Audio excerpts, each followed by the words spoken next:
teringat ada satu sejarah sirah nabawi. Ini pertanyaan ya, siapa yang bisa menjawab? Ada hadiah walau beberapa kurma. Di usia 30 tahun ada peristiwa apakah dari sejarah kehidupan baginda Nabi Muhammad SAW?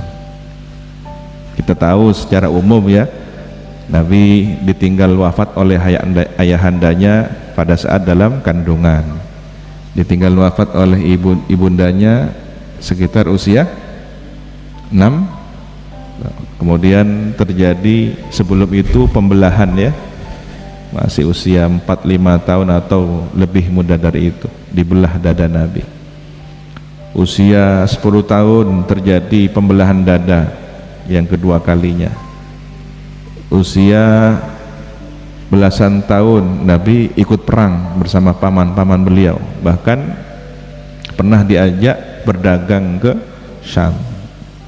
Usia 20 sampai 25 tahun Nabi menjadi pengusaha, terus berdagang, mitra kerja, mitra dagang Siti Khadijah. Dan umur 25 Nabi menikah. 30 tahun ada satu peristiwa. Siapa yang bisa sebutkan?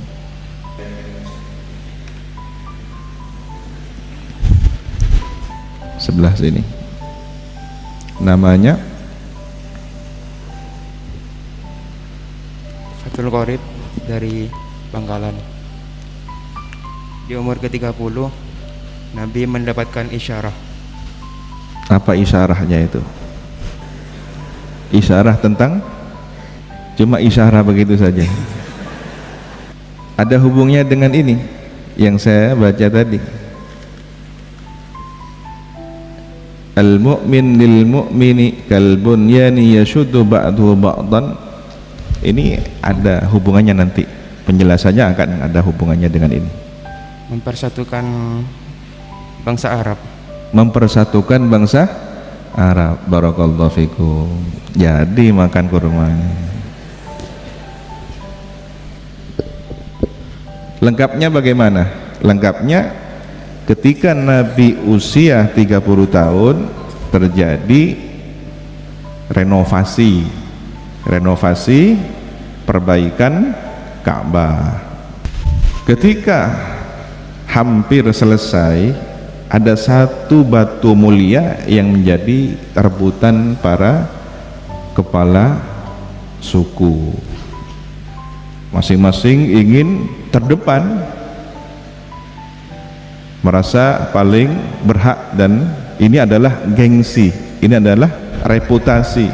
Kalau dia dari suku tertentu yang meletakkan batu mulia ini, Hajar Aswad, kembali ke tempat semula, ini adalah terpandang. Berarti Hajar Aswad ini simbol ya, simbol kemuliaan, simbol spiritualitas ya, termasuk kisah Syekh Abdul Qadir Jailani yang memberikan batu ini kepada Kiai As'ad. Alhasil nyaris hampir saling membunuh. Antar kabilah itu beradu gengsi dan prestise, reputasi terbaik ketika dia bisa meletakkan batu ini. Di ujung perpecahan konflik, tiba-tiba ada yang menawarkan solusi. Begini saja, tanpa harus kita beritahu, siapapun orang pertama yang besok pagi memasuki Masjidil Haram, dia yang akan memutuskan perselisihan di antara kita dan wajib kita terima. Dan mereka sepakat, tidak ada pengkondisian. Nabi Muhammad tidak tahu menahu tentang itu. Beliau seperti biasa akan ke Masjidil Haram, ke Ka'bah. Dan Nabi juga pada masa itu tetap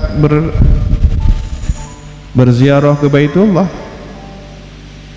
Nah, sesampainya di Masjidil Haram, tiba-tiba orang yang sudah pada berteriak bahagia, ja'al amin, ja'al amin, datang orang yang dipercaya. Al-amin artinya orang yang dipercaya, dan mereka sudah optimis. Ini kalau Muhammad yang memutuskan, pasti keputusannya sangat bijaksana. Nah, ini inspirasi bagi orang yang berusia 30 tahun.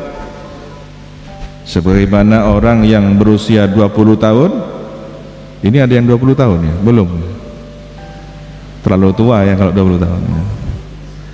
Yang berusia 20 tahun sampai 25 tahun ada contoh keteladanan, sukses berwirausaha, kemudian membangun rumah tangga. Kemudian usia 30 tahun mempersatukan kabilah umat.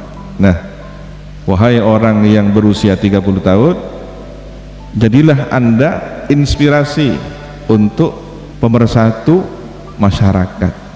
Jangan sampai usia 30 tahun malah menjadi provokator atau pemecah belah masyarakat.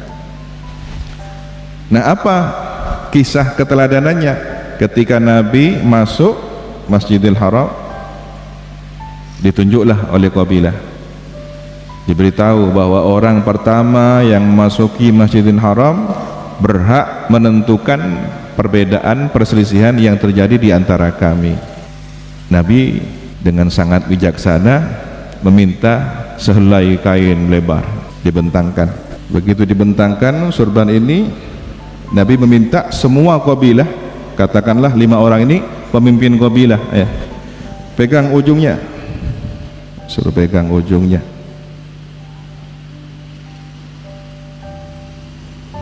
Hajar Aswadnya ini tidak nemu apa ini Hajar Aswadnya ini. Harus kira-kira hitam begitu ya. Kemudian dengan cerdas Nabi Muhammad meletakkan Hajar Aswad di tengah dan ikut mengangkat bersama-sama. Semua merasa puas. Begitu dibawa ke ujung Baitullah, Nabi sendiri yang mengangkatnya dan meletakkan ke tempat semula, dan semua merasa ridha atas keputusan Nabi Muhammad. Allahumma shalli ala Sayyidina Muhammad.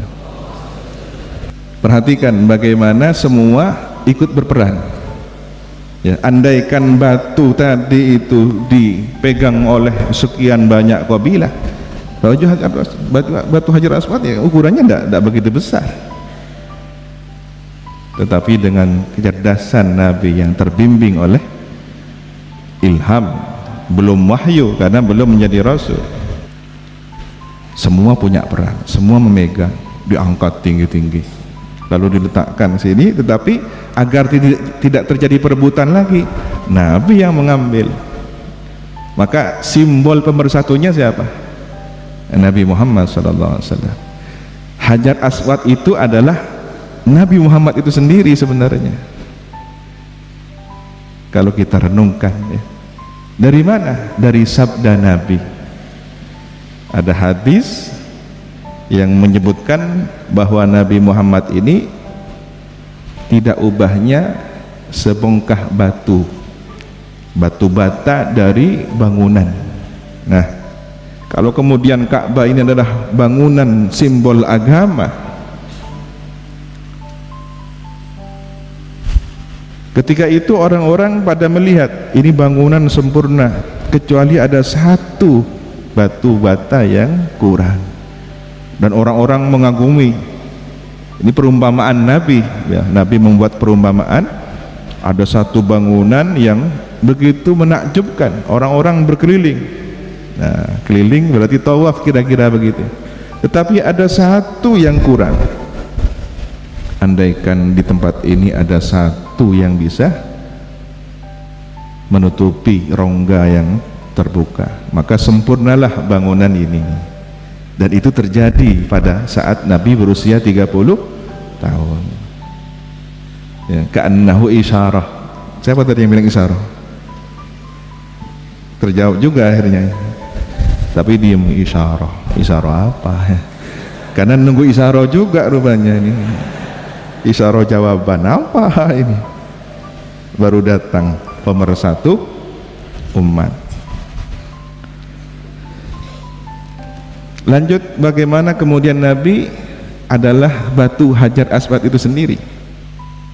Hajar Aswad adalah batu yang mulia. Setiap orang yang menyentuhnya akan mendapatkan nilai keberkahan, terhapus dosa-dosanya. Bahkan nanti hari kiamat Hajar Aswad akan menjadi saksi kebaikan. Bukankah Nabi Muhammad ini adalah pemberi syafaat? Nabi Muhammad bisa menghapus dosa-dosa umat dengan syafaatnya, seperti halnya Hajar Aswad. Subhanallah, siapa yang baca salawat kepada kanjeng Nabi dihapus dosa-dosanya, sebagaimana orang yang mengusap Hajar Aswad ini. Dan bangunan agama ini seperti Ka'bah, dan Ka'bah sendiri adalah simbol agama. Sejak Nabi Adam sudah haji, beliau berhaji. Ada yang mengatakan pertama kali yang membangun Ka'bah itu fondasinya adalah malaikat Jibril. Ada yang mengatakan Nabi Adam. Setelah terjadi banjir di zaman Nabi Nuh, direnovasi pada zaman Nabi Ibrahim. Nabi Ibrahim bersama Nabi Ismail. Artinya apa? Semua Nabi pernah melakukan ibadah haji. Berarti Ka'bah ini sangat tepat kalau dikatakan seperti yang dimaksudkan Nabi Muhammad. Nabi satu dengan Nabi yang lainnya seperti batu bata yang saling menyusun bangunan ini. Kecuali ada satu yang kurang, dan itulah Nabi Muhammad SAW. Nabi Muhammad adalah penyempurna. Subhanallah. Maka umatnya adalah bagian dari setiap unsur batu Hajar Aswad itu. Alhamdulillah. Korongguan nanti umat kanjeng Nabi. Kita ini akan menjadi satuan molekul atom dari unsur umat Sayyidina Muhammad SAW. Apa syaratnya? Ini harus punya karakter al-mu'min lil mu'min kal bunyan yashuddu ba'duhu ba'dha. Harus jadi pemersatu, barulah akan mendapatkan nilai kemuliaan seperti isyarah tadi itu.